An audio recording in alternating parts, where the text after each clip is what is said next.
तो सीबीआई ने जब सिद्धार्थ पिठानी को अपने शिकंजे में लिया तो सिद्धार्थ पिठानी ने पोपट की तरह सब कुछ उगलना शुरू कर दिया।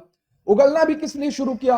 क्योंकि सीबीआई ने जब उसके ऊपर प्रेशर डाला तब उसने उगलना शुरू किया। और उगलने के बाद उन्होंने रिया चक्रवर्ती के इतने रहस्य बताए, उन्होंने रिया चक्रवर्ती के इतने रहस्य बताए जिन्हें सुनने के बाद शायद आप भी सोचने पर मजबूर हो जाएंगे कि वास्तव में इस मर्डर केस में सबसे ज्यादा, कहते हैं सबसे ज्यादा बड़ा हाथ है किसका। नमस्कार, जय हिंद, वंदे मातरम। दोस्तों जैसा कि आप सभी लोगों को पता होगा कि सुशांत सिंह राजपूत का केस दिन प्रतिदिन उलझता हुआ जा रहा है। अब अभी अभी आपने देखा कि अभी एक न्यूज जो है वो सोशल मीडिया पर बहुत ज्यादा वायरल हो रही है। सोशल मीडिया के साथ साथ न्यूज चैनलों पर भी बहुत ज्यादा वायरल हो रही है।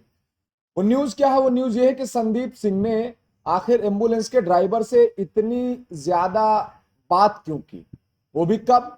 सुशांत सिंह राजपूत के पोस्टमार्टम के रिपोर्ट के बाद में। और उससे पहले जान लेते हैं सिद्धार्थ पिठानी और रिया चक्रवर्ती का सच, जो भी सोशल मीडिया में बहुत ज्यादा वायरल हो रहा है। आइए जानते हैं कि रिया चक्रवर्ती और सिद्धार्थ पिठानी के बीच का क्या कनेक्शन है। देखिए अभी क्या हुआ कि जब सीबीआई लगने से पहले ईडी ने और एसआईटी ने सिद्धार्थ पिठानी से बात की थी तो उसने अपने बयान कुछ अलग तरीके से दिए थे। और उसके साथ साथ आपने एक चीज और नोट किया होगा कि जब सिद्धार्थ पिठानी से अर्णव गोस्वामी ने अपने डिबेट में कुछ सवाल करने शुरू किए तो सिद्धार्थ पिठानी ने क्या किया था कि डिबेट को बीच में ही छोड़ करके भाग गया था। अब हुआ क्या कि जब सुशांत के केस में सीबीआई लगी तो सीबीआई ने जब सिद्धार्थ पिठानी को अपने शिकंजे में लिया तो सिद्धार्थ पिठानी ने पोपट की तरह सब कुछ उगलना शुरू कर दिया। उगलना भी किस लिए शुरू किया? क्योंकि सीबीआई ने जब उसके ऊपर प्रेशर डाला तब उसने उगलना शुरू किया।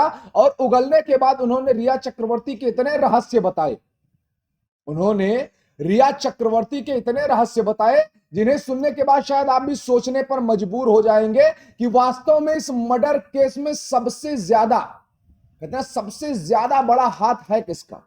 वो हाथ रिया चक्रवर्ती का है, वो हाथ आदित्य ठाकरे का है, वो हाथ महेश भट्ट का है, सिद्धार्थ पिठानी का है, संदीप का है, नीरज का है, या फिर इम्तियाज खत्री या सूरज पंचोली का।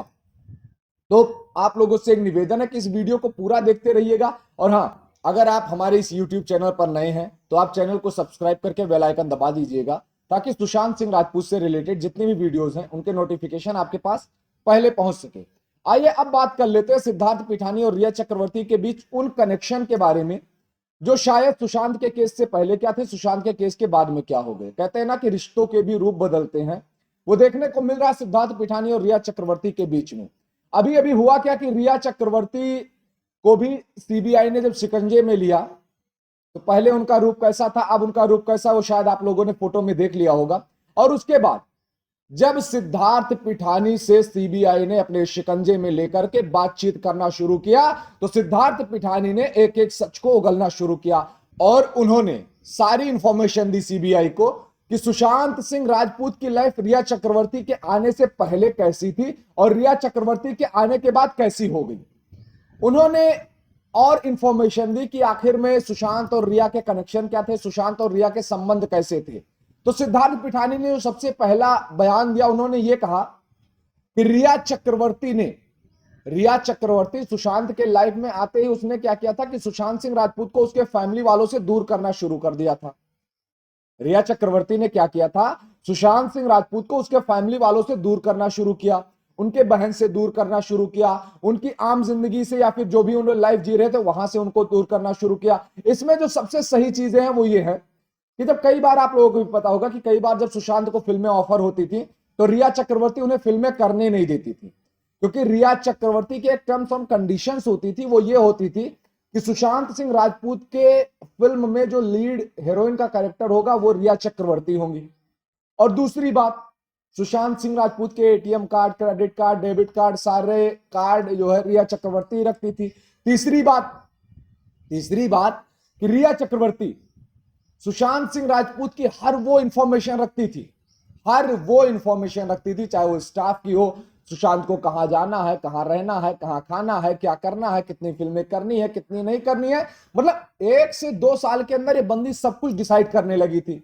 दूसरी बात, अब हुआ क्या कि इसी बीच में सुशांत के जो खर्चे तो बढ़ रहे थे क्योंकि रिया चक्रवर्ती भी पूरा खर्च कर रही थी, लेकिन आमदनी रुक रही थी। इसलिए भी रुक रही थी क्योंकि रिया उनको फिल्में करने नहीं दे रही थी।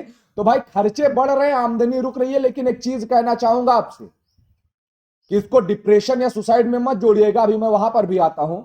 तो आइए अब जानते हैं उन सारी चीजों को, उन सारे तथ्यों को कि आखिर इन सारी चीजों को निकालने के बाद निष्कर्ष क्या निकलता है। तो इन सारी चीजों को निकालने के बाद निष्कर्ष ये निकलता है कि सीबीआई भी अभी यही कर रही है जो मैं कहना चाहता हूं। वो भी अभी यही में उलझी हुई है कि पैसों का रहस्य क्या है, पैसों का हेर फेर क्या है, सुशांत डिप्रेशन में क्या था, दवाइयों का ओवरडोज क्यों दिया जा रहा है, दवाइयों का ओवरडोज देने का कारण क्या था, रिया तांत्रिक को क्यों बुलाती थी, आखिर रिया तांत्रिक को बुला करके रूम को छोड़ करके क्यों जाती थी, आखिर रिया ने 8 जून को ही रूम क्यों छोड़ा, और 14 जून की रात की कहानी क्या है। इन सभी में भी अभी भी केस उलझा हुआ है जो मुंबई पुलिस कर रही थी। खैर हमें सीबीआई पे शक नहीं है, कारण यह है कि निष्कर्ष निकलना चाहिए। और अब आइए जान लेते हैं थोड़ा सा उनके बारे में जिनका नाम बहुत समय से मैंने नहीं लिया है। वो है उद्धव ठाकरे जी के बेटे आदित्य ठाकरे जी, जिनके चाचा हैं संजय राउत और जिनके दादा हैं अनिल देशमुख, जो सबके सब इन्हें बचाने की साजिश में लगे हुए हैं, जिन्हें लगता है कि सुशांत का केस कितना भी उलझेगा लेकिन बेबी पेंगुइन तो बच ही जाएगा। आप लोगों से एक चीज कहना चाहूंगा और बताना चाहूंगा कि ये लोग रिया चक्रवर्ती की तरफ कितना भी केस को मूव करने की कोशिश करेंगे, आप उन पॉलिटिशियंस पे, आप उन बिग एक्टर्स पे अड़े रहना जो पूरी के पूरी तरीके से इस केस में इन्वॉल्व है। तो आपसे एक निवेदन है मेरा कि इसका जरा पता लगाओ कि आखिर में संदीप जो है 4 बार बात कर किस लिए रहा था, किससे, एम्बुलेंस के ड्राइवर से। सीधी सी बात है, जाहिर सी बात है, केस को सुलझाने की बजाय उलझाने की कोशिश की जा रही है, आपके माइंड को डाइवर्ट करने की कोशिश की जा रही है।